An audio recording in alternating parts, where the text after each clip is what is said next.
Halo semuanya, selamat pagi, siang, sore, dan malam buat kalian yang menonton video ini. Assalamualaikum warahmatullahi wabarakatuh. Salam Om Swastiastu, Namo Buddhaya, salam kebajikan. Sebelumnya, perkenalkan nama saya Muhammad Arsyad Kandias dari Universitas Pendidikan Indonesia dengan jurusan Logistik Kelautan dan NIM saya yaitu 2306089. Nah, pada video kali ini tentunya kita akan membahas tema yang berkaitan dengan sumber daya manusia. Nah, pada judul yang akan saya ambil yaitu tentang rekrutmen. Kira-kira teman-teman ada yang tahu nggak ya apa sih itu rekrutmen? Pertama yaitu definisi dari rekrutmen sendiri. Rekrutmen yaitu merupakan suatu proses mencari, mengadakan, menemukan, dan menarik para pelamar untuk dipekerjakan dalam suatu organisasi. Tentunya, kalian juga harus membedakan antara rekrutmen dan seleksi. Sedangkan seleksi sendiri memiliki pengertian, yaitu kegiatan lanjutan dari rekrutmen yang sudah dilakukan sebelumnya.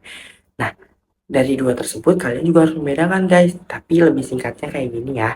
Rekrutmen sendiri yaitu proses di mana organisasi mendapatkan kandidat untuk mengisi posisi yang dibutuhkan. Sedangkan seleksi yaitu proses di mana suatu organisasi atau perusahaan mengidentifikasi kandidat dengan skill, pengetahuan, dan sikap karakteristik lainnya.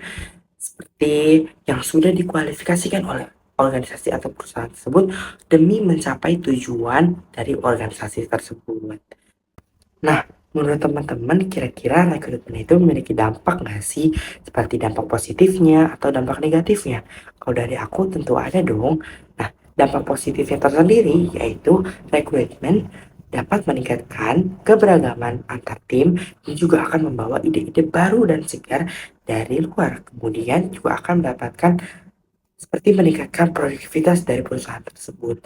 Nah, sedangkan negatifnya menurut aku, ketika suatu perusahaan menjalankan suatu proses rekrutmen, tentunya akan mengeluarkan biaya yang sangat besar dan juga waktu yang dibutuhkan dalam proses rekrutmen ini cukup lama. Nah, kemudian kita akan membahas tentang contoh langkah-langkah dari proses rekrutmen. Nah, yang pertama yaitu seperti ada perencanaan di mana suatu perusahaan akan menetapkan kebutuhan posisi dan menentukan kriteria kandidat dan juga akan merencanakan strategi perekrutan.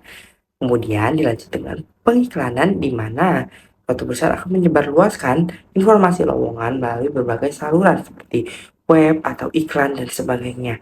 Kemudian kita akan memasuki tahap yaitu seperti wawancara dengan cara meninjau atau melakukan wawancara secara langsung atau melalui telekomunikasi baik secara bertemu langsung atau juga dengan online. Nah, kemudian kita juga akan melakukan suatu pengujian, yaitu seperti melakukan tes, kemudian dengan cara eh, kira-kira suatu kandidat tersebut apakah memenuhi kualifikasi dari suatu perusahaan yang kita butuhkan.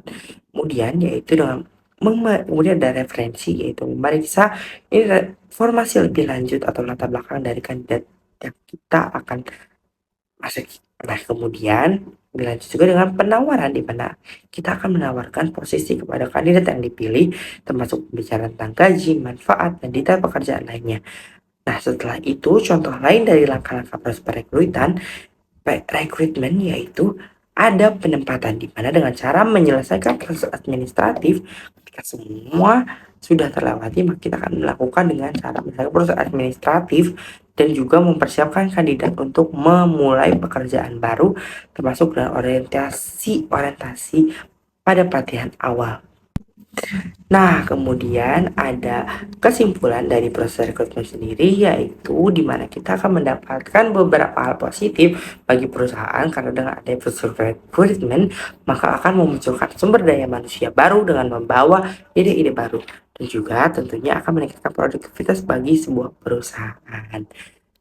Nah, kemudian yang terakhir yaitu ada ruang lingkup bebas dari rekrutmen sendiri, yaitu di mana perusahaan tidak membatasi pencarian karyawan hanya pada seorang atau pada orang-orang yang secara aktif mencari pekerjaan atau mengirimkan aplikasi.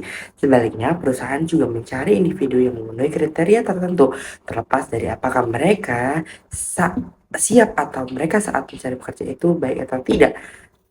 Pendekatan ini juga akan membuka pintu bagi bakat-bakat yang mungkin tidak aktif mencari pekerjaan tetapi memiliki kualifikasi atau pengalaman yang tepat bagi posisi yang kita butuhkan. Oke, mungkin cukup sekian dari saya. Selebihnya saya mohon maaf jika ada salah kata. Wassalamualaikum warahmatullahi wabarakatuh.